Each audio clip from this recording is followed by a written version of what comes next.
This is my first Zoom call. It's very exciting. Woo! Happy Zooming. Is my volume okay?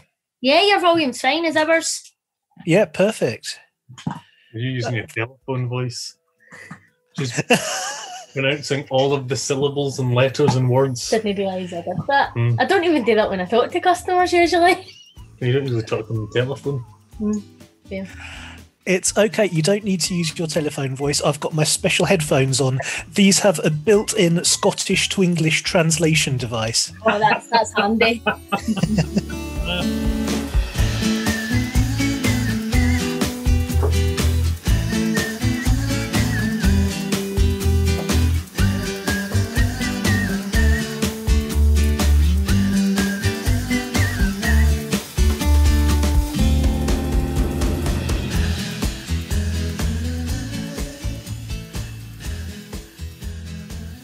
Hello, I'm Kit with an E, and this is my world. Welcome back.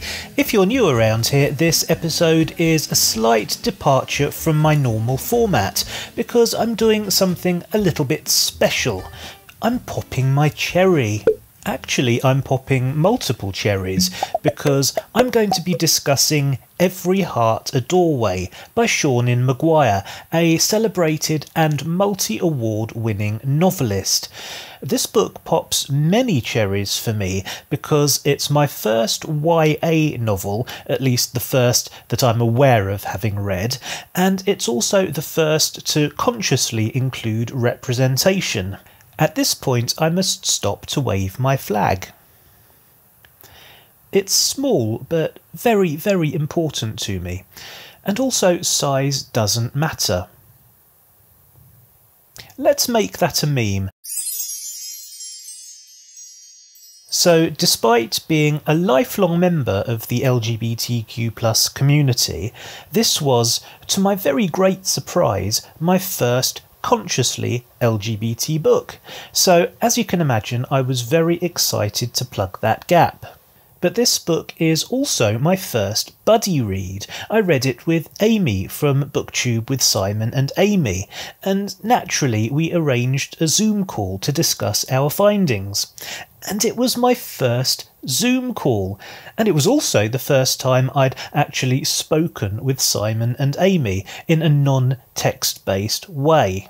And finally, this book represents my first negative review, because I absolutely hated it. It was, to quote Stephen Fry, complete loose stool water, arse gravy of the worst kind.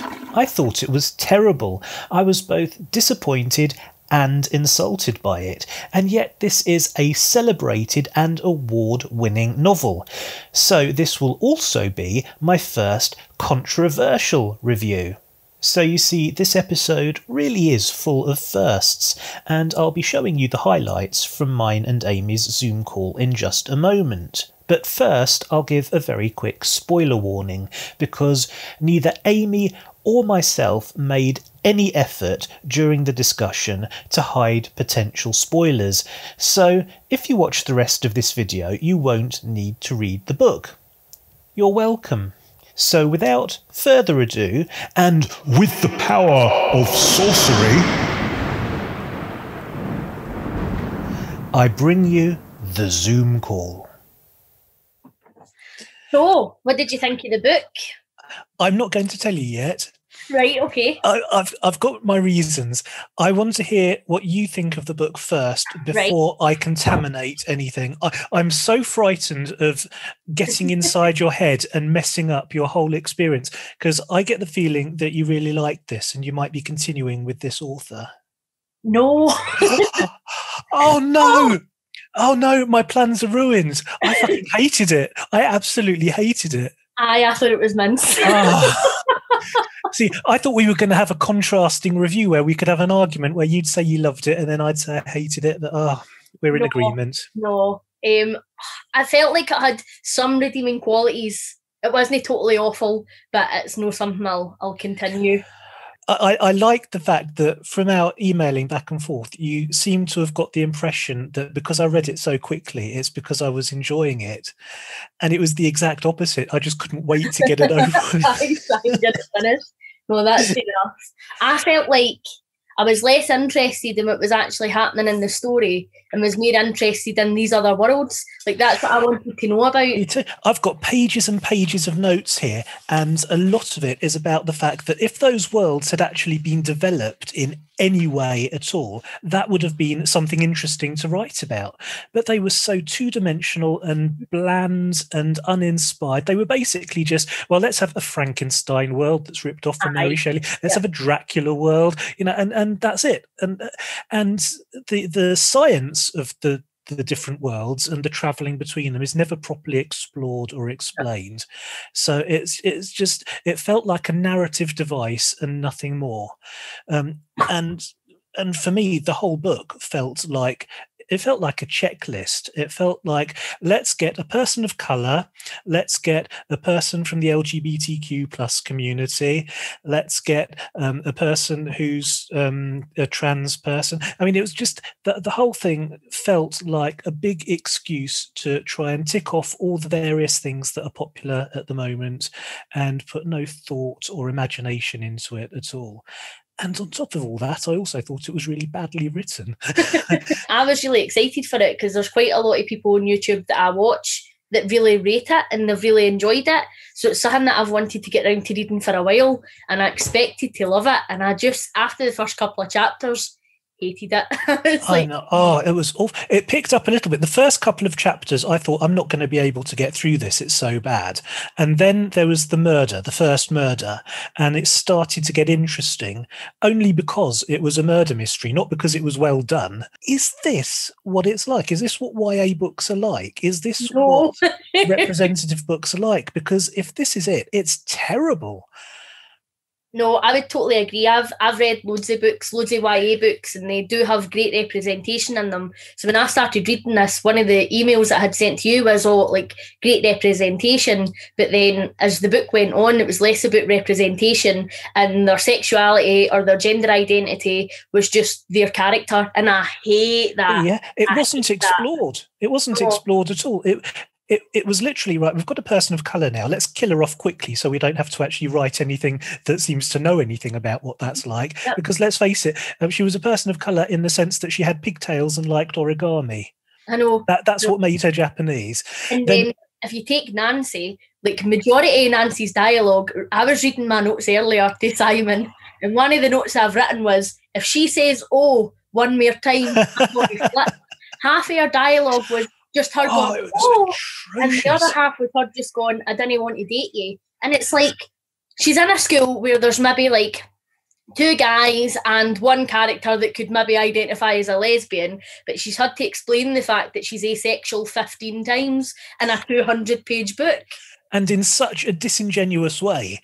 And it was such poorly written dialogue. No one actually speaks like that. No one explains their sexuality in that way. It felt to me like the author had just skimmed a Wikipedia article because she decided to include an asexual character. The first rule of writing is write what you know. And it turns out this author is actually LGBT. She's pansexual, I think she identifies. So why didn't she write a pansexual character? Because I know, it would have been brilliant. And that would have opened up a lot more opportunities as well. The relationship with Cade, which was never explored, it was hinted at, but only from a sort of one-sided perspective. If the character had been pansexual, it would have made her three-dimensional, and there could have been some sort of possibility of a relationship with a female-to-male transsexual. Fabulous. I'd love to read that. Mm-hmm. But also, did you notice that the book was very uneven in its tone? A lot of it was kind of babyish and felt like a very young children's book. And then there'd be a couple of F-bombs and a brief, very surface discussion of sexuality. Yep. And then it would go back to being babyish again. I found that as well, and I couldn't tell. So I thought maybe at some point she was trying to be clever and use the sort of juxtaposition because they're for these mad different worlds and they're trying to navigate our world, and we're obviously just learning about their mad worlds. And so I thought, maybe she's trying to be quite interesting and use that to her advantage. But in the end, I just felt like she was trying to make it edgy at some points, and then it just really failed. Like the fact that when they think that Jack is the murderer, and so they think that this teenage girl in their school has murdered someone, and they just throw soup on her. And it's like, what kind of reaction is that?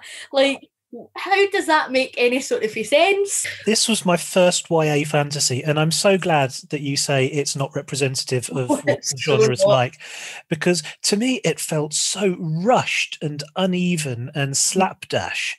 And I thought maybe it's just because it's such a short book, maybe it has to be rushed like that. So I've downloaded a few samples of other similarly length books, and they read just like the epic high fantasy that is my main genre. You wouldn't know that it's going to be a short book because it gives all the description and it takes the time to explain everything and introduce the characters. So obviously this one is just a very badly written book. Aye. And I love like sort of crossovers in books. So like when she was talking about like having Jack and Jill in it, obviously crossing over with the nursery rhymes, and then Nancy having to be like, feel like the Hades-esque. I was like, I should be geeking out about this right now. Like, and I'm just not. Like, why am I not? It's like a big collection of missed opportunities.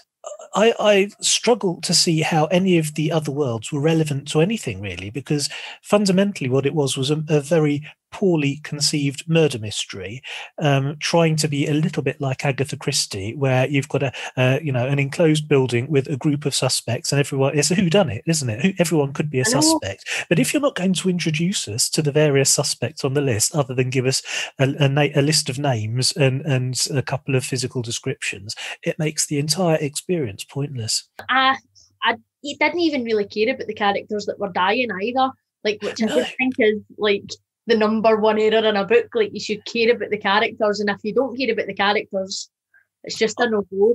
I was completely disinterested in all of the characters apart from Cade. I just felt like there was so much commentary around Cade wearing dresses and Cade having previously been a girl and been taken to this world, and them rejecting him for who he was. And I felt like when it introduced you to other female characters as well, like one of the first things that they went to was whether or not they fancied Cade, and then if they still fancied Cade, finding out about his history. And I thought, what is this even to do with the actual storyline? Who cares if this absolutely minor character doesn't fancy Cade anymore because he's trans? Like, if you're not even going to explore like the potential relationships or the potential relationship between him and this person and them overcoming that or something like that, then what's even the point in including a wee bit of transphobia in a minor character that's in it for about 3 sentences? Because it was ticking off an item on the checklist. That's the only reason. It really angered me because I was going into this so excited. I've had the entire series on my wish list for ages, and I had to sit and delete them. Like, I will not be. Do you know what? The one thing about it that was good was the fact that it had a happy ending and it didn't end on a cliffhanger. Aye, that's so for what it's worth, I can now put that to bed, forget about it, and go, well, it had a happy ending. They all lived happily ever after. I don't feel that I've been left hanging and I need to now read the next one to find out what happened next. Because I have this thing, even if I don't enjoy a book, I still want a resolution. I want, all the loose ends to be tied up before I give up on the thing. So it did end quite quickly, and it ended with a resolution that I can live with. So now I can put that out of my mind and never pick up another one of this woman's books ever again. I'm right there with you. It was kind of insulting to the reader's intelligence, wasn't it? Aye, absolutely. Aye. I read loads and loads of YA, and I've never had a book baby me as much. I really did feel like it was a first novel, and I got the feeling that it was a first draft of a first novel and no one had edited it before it was published. So it really surprises me that this is an experienced, award-winning author. Yeah, I was shocked as well. I don't think there's really much more to say about the book, is there? I mean, I've got pages and pages of notes, but I think we've covered everything. It's past my bedtime. Well, see you later, and we'll do this again. Oh yeah, I've had so much fun. Thank you for making it so easy, and because you know what I'm like. I'm a gibbering wreck, and you've made it a pleasure. So thank you very, very much. You're very welcome, and I'll speak to you soon. All right. How does one sign off from this thing? I can end the meeting for us both. All right, fabulous. Bye. Bye. So there you have it. I popped my cherry all over the internet. I hope you enjoyed it. Thank you very, very much for watching. If you did enjoy it and you haven't already, you know what to do. Please hit the subscribe button, hit the like button, and I will see you next time. See you later.